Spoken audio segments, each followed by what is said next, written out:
Good morning, students. Today we will discuss about the nutrition in human beings. Okay. If we talk about the nutrition in human beings, तो जब the nutrition in human being takes place through the human digestive system, हमारी body में एक digestive system होता है, ठीक है, जिसके थ्रू डाइजेशन हमारा कंप्लीट होता है, हम जो भी फूड ईट करते हैं. Human digestive system consist of alimentary canal in it associated with glands. जो ह्यूमन डाइजेस्टिव सिस्टम है उसको हम दूसरे वर्ड्स में एलिमेंट्री कैनाल भी बोल सकते हैं. अब एलिमेंट्री कैनाल्स के साथ कुछ ग्लैंड्स जो होते हैं वो वर्क करते हैं. So the various organs of the human digestive system in sequence are. So अगर सीक्वेंस में बात करें तो ये सीक्वेंस ऑर्डर हमें रखना ही पड़ता है, क्योंकि we are taking the food from mouth, then it goes into the esophagus, which we also call the food pipe, then it comes into the stomach, then in small intestine, then in large intestine, and from the large intestine to the rectum, and rectum to the anus. Okay. Now the glands which are associated with the human digestive system and form a part of human digestive system are salivary glands, liver, pancreas, etc. ठीक है. सो salivary glands, liver और pancreas, ये कुछ glands हैं जो किसके साथ associate करते हैं with the alimentary canal, and the part और the sequence are given in the above side. The human alimentary canal which runs from mouth to anus is 9 metre long tube. अगर हम human alimentary canal की एक length के बारे में बात करें तो उसका लेंथ जो होता है वो 9 मीटर लॉन्ग ट्यूब का होता है. The ducts of various glands open into the alimentary canal and pour the secretion of a digest system into the alimentary canal. जो डक्ट्स होते हैं, डक्ट्स का मतलब होता है it's a kind of a passage, ठीक है. तो जो पासेज होता है वो जितने भी सीक्रेशंस ग्लैंड से आते हैं, एक तरह का पासेज क्या करता है, उन सारे जो भी सीक्रेशन ये ग्लैंड्स रखती हैं, लाइक कोई भी HCl है या कोई एंजाइम है, तो वो उसको किस में डाल देती हैं, इन डक्ट्स में डाल देती हैं. देन ये डक्ट से डायरेक्टली कहाँ जाता है, सीक्रेशन एलिमेंट्री कैनाल में आता है, और एलिमेंट्री कैनाल में आने के बाद जो भी डाइजेस्टिव जूसेस जो इन ग्लैंड्स ने भेजे हैं उसके साथ वो जो भी फूड मिक्स है एलिमेंट्री कैनाल में उसके साथ मिक्स करता है और हमारा डाइजेशन का प्रोसेस स्टार्ट होता है. Human digestion shown in figure 32. We will now describe the various step of nutrition in human beings. ठीक है. So first part is known as a ingestion. In ingestion में क्या होता है कि हम माउथ से क्या करते हैं, फूड को लेते हैं, ठीक है. तो एक ये स्पेशल ऑर्गन की तरह वर्क करता है. ह्यूमन बींग्स एंड एनिमल्स दोनों में प्रेजेंट होता है, पर in bacteria it is not present. The food is put into the mouth with the help of the hands. ये आपको पता होगा कि हम खाना किस तरह से खाते हैं. Now next step we come on the digestion. Digestion में क्या होता है, जैसे ही फूड ह्यूमन बींग के एक बार ही माउथ में आता है, यानी कि ह्यूमन बींग इंटेक करता है या हम इंटेक करते हैं फूड को, तो डाइजेशन जो होता है एक्चुअली वो स्टार्ट ही कहाँ से हो जाता है, माउथ में ही स्टार्ट हो जाता है. हम ऐसा भी बोल सकते हैं कि digestion of food start as soon as we put food in our mouth. तो जैसे ही हमारा फूड माउथ में जाता है वैसे ही डाइजेशन का प्रोसेस स्टार्ट हो जाता है. ओके. नाउ अब हम पूरा थॉरोली इसको एक बार अच्छे से समझेंगे, ठीक है. Now this happens as follows. तो सबसे पहले क्या होता है, जो माउथ होता है, यानी कि माउथ को हम बक्कल कैविटी भी बोलते हैं. माउथ के अंदर teeth, tongue and salivary glands, ये 3 चीज़ें प्रेजेंट होती हैं. टीथ जो होता है वो क्या करता है, फूड को स्मॉल पीसेस में कट करता है, च्यू करता है, ग्राइंड करता है. तो जो टीथ की वर्किंग है वो यहाँ पर ये बताइए कि it is chewing it, cutting the food into the small pieces and grind it. Now teeth is help in physical digestion. जैसा मैंने आपको कल बताया भी था कि डाइजेस्टिव सिस्टम 2 तरह से कंप्लीट होता है, एक फिजिकली और एक केमिकली. फिजिकली मैंने आपको बताया था कि जो टंग और टीथ होते हैं वो हेल्पफुल होते हैं. जो सलाइवरी ग्लैंड्स होते हैं in our mouth produce saliva. Salivary gland का एक्चुअली वर्क क्या होता है कि दे प्रोड्यूस अ सलाइवा, और आवर टेल जो हमारी टंग होती है वो सलाइवा को मिक्स करती है फूड के साथ, ठीक है. सलाइवा की बात करें तो वो वाटरी लिक्विड होता है जो फूड को क्या करता है, गीला बना देता है. तो अगर आप बिना फूड खाए हुए भी आपको अगर आप मुंह में हाथ डालोगे तो आपकी फिंगर भीग जाएगी. इट मीन्स जो आपके हाथ में आया this is known as a saliva. अब जो वेटेड फूड होता है, वेटेड का मतलब गीला फूड जो सलाइवा की वजह से थोड़ा ऐसा गीला सा हो चुका है, वो स्वेलोड हो जाता है more easily. Now many times we have observe that when we see or eat a food which we really like our mouth waters. तो आपने देखा होगा जैसे आपके पेरेंट्स आपको पिज़्ज़ा खिलाने ले गए हैं या कहीं आप बाहर चौपाटी पर कुछ भी खाने गए हो, तो आपको ना देखते से ही मुँह में कुछ चीज़ों को पानी आने लगता है. तो एक्चुअली वो पानी नहीं है, this is a saliva. So watering जो वाटरिंग होती है माउथ की is due to the production of saliva by the salivary glands in the mouth. Salivary gland जो हैं वो केमिकल डाइजेशन को परफॉर्म करते हैं और ये एक एंजाइम को सीक्रेट करते हैं जिसका नाम नीचे बताया, कॉल्ड द सलाइवरी अमाइलेज। जो सलाइवरी अमाइलेज है उसका वर्क क्या है कि ये स्टार्च को, जो स्टार्च प्रेजेंट होता है फूड के अंदर, उसको सिंपल शुगर में कन्वर्ट कर देता है, ठीक है। So thus the digestion of a starch begins in mouth itself।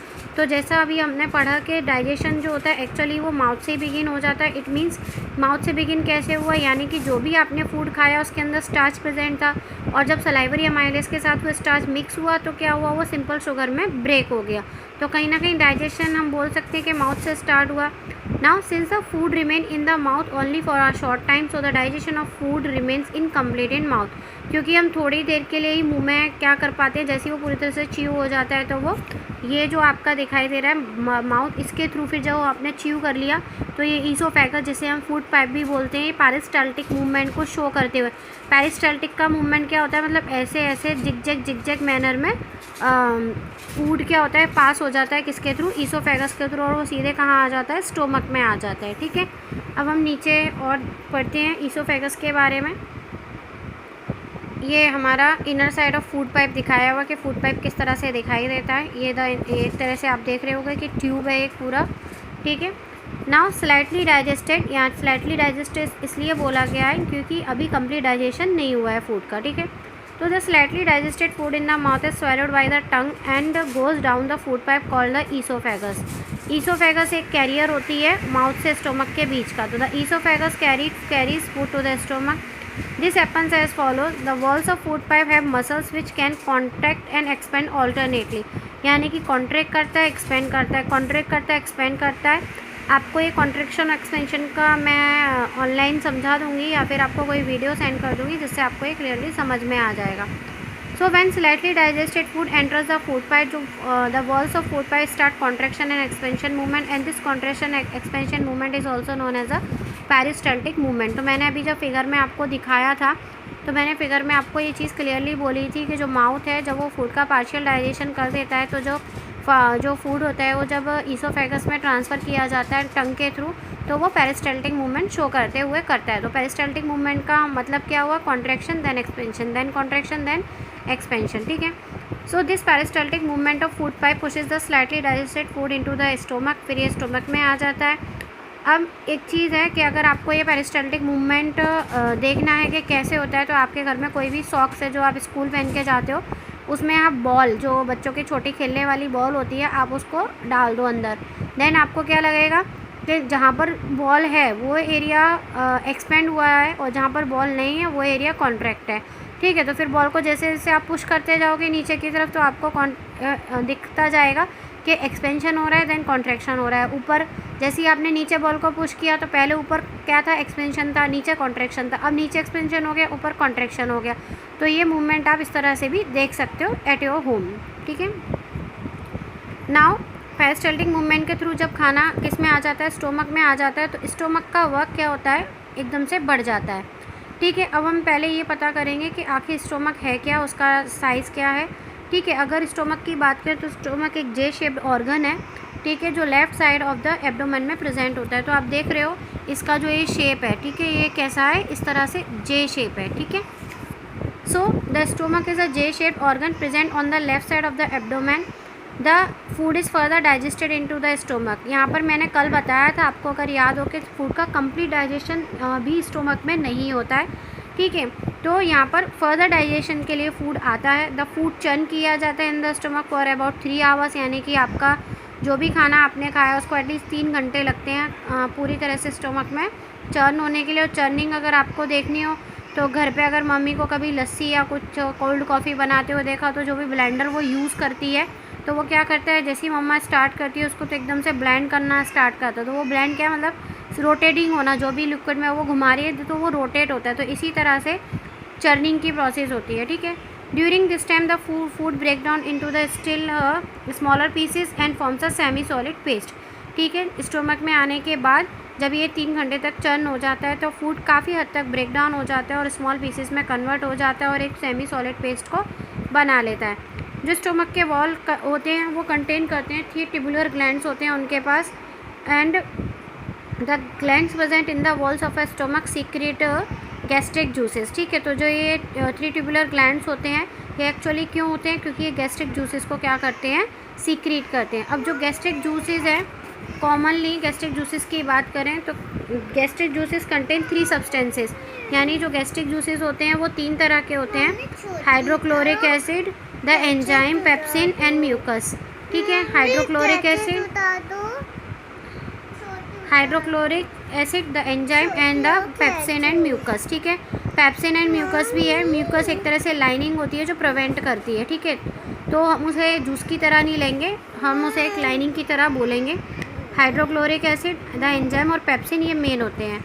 अब ना due to the presence of a hydrochloric acid, अब यहाँ पे ये चीज़ ध्यान देने वाली है, थोड़ा ध्यान से समझना कि हाइड्रोक्लोरिक की प्रेजेंस की वजह से जो गैस्ट्रिक जूस होता है वो एसिडिक इन नेचर का होता है। ये एसिडिक मीडियम में ज़रूरी होता है पेट के लिए या स्टोमक के लिए, क्योंकि जो भी बैक्टीरिया या कोई भी ऐसा ऑर्गेनिज्म जो फूड के साथ आपके स्टोमक में आ गया है उसको ये HCl में जाते से ही क्या होता है कि वो एक एसिडिक नेचर की वजह से ख़त्म हो जाता है। यहाँ आगे फंक्शन बताया हुआ है उसका, फिर भी मैं आपको एक बार एक्सप्लेन कर देती हूँ। अब ना जो पेप्सिन होता है the enzyme pepsin begins the digestion protein present in the food to form a smaller molecules. मैंने कल बताया था आपको कि डिफरेंट काइंड्स ऑफ एंजाइम्स होते हैं जो डिफरेंट फॉर्म्स को, जो कॉम्प्लेक्स फॉर्म होती हैं उनको कन्वर्ट करते हैं सिंपलर फॉर्म में। So the enzyme pepsin begin the digestion of a protein present in the food to form a smaller molecule. तो पेप्सिन एक्चुअली प्रोटीन का क्या करता है, डाइजेशन करता है। नाउ तो दस the protein digestion begins in the stomach. So please note that protein digesting enzyme pepsin is active only in the presence of N acid. हाँ, अब ये ध्यान देने वाली बात है कि जब HCl रिलीज़ होगा तभी पेप्सिन वर्क कर पाएगा। अगर HCl रिलीज़ नहीं होगा तो पेप्सिन भी वर्क नहीं कर पाएगा। तो आपके फूड में जितना भी प्रोटीन प्रेजेंट है वो आपकी बॉडी को नहीं मिलेगा, क्योंकि पेप्सिन उसको ब्रेक डाउन ही नहीं कर पा रहा है। So the function of hydrochloric acid in the stomach is to make the medium gastric juice acid so that enzyme pepsin can digest the protein properly. तो HCl की अगर हम फंक्शंस की बात करें, कभी कभी एग्जाम में पूछा जाता है कि what is the functions of HCl in the stomach, ठीक है। तो पहला फंक्शन ये है कि in the presence of the HCl the enzyme pepsin can work and helps in the break down of the food and digest the protein properly, ठीक है। और सेकंड फंक्शन की बात करें तो is that it kills bacteria which में enter the stomach with food. जैसा मैंने बताया कि बैक्टीरिया के साथ क्या होता है, कुछ फूड के साथ बैक्टीरिया आ जाते हैं तो वो उनको किल करने में हेल्प करता है। Now the mucus helps to protect the stomach wall from its own secretion of hydrochloric acid. अब जो ऊपर आपने म्यूकस लिखा हुआ था पेप्सिन के साथ, अब मैंने बताया म्यूकस एक लाइनिंग होती है। सो म्यूकस जो होती है, म्यूकस लाइनिंग होती है। अब देखो, अगर एसिडिक मीडियम आपके पेट में है तो अगर उसने कोई प्रॉब्लम क्रिएट की तो आपको एसिडिटी की प्रॉब्लम हो जाएगी। सो इन डेट केस क्या होता है कि जो म्यूकस होता है वो हाइड्रोक्लोरिक एसिड का जो एसिडिक मीडियम होता है उसको बाहर जाने से बचा लेता है या दूसरे ऑर्गन को अफेक्ट करने से बचा लेता है। बट अगर ये चीज़ ज़्यादा हो गई और म्यूकस आपका नहीं है, म्यूकस लाइनिंग आपके स्टोमक में, तो पेप्टिक अल्सर्स करके एक डिजीज़ होती है, ठीक है, जो इसकी वजह से हो जाती है। और यहाँ लिखा हुआ है inner lining of stomach leading to the formation of ulcers in the stomach, ठीक है, अगर ये म्यूकस नहीं होगा तो। So the partially digested food, अब देखो यहाँ पे हमारा हाइड्रोक्लोरिक एसिड के साथ पेप्सिन एंजाइम ने वर्क किया, म्यूकस ने एसिडिटी को बाहर जाने से बचा लिया, दूसरे ऑर्गन को अफेक्ट करने से बचा लिया। तो इस तरह से पार्शियल डाइजेशन फूड का हो चुका है। Now the partially digested food then goes from the stomach into the small intestine, वो स्मॉल इंटेस्टाइन में चला जाता है। ना the exit of food from stomach is regulated by the sphincter muscle which releases it in a small amounts into the small intestine, ठीक है। तो इस तरह से हमारा अब स्फिंक्टर मसल के थ्रू हमारा खाना, जो आपका जो फूड था जो पार्शियली डाइजेस्ट हो चुका है, वो कहाँ आ जाता है, वो आ जाता है आपका स्मॉल इंटेस्टाइन में। ओके।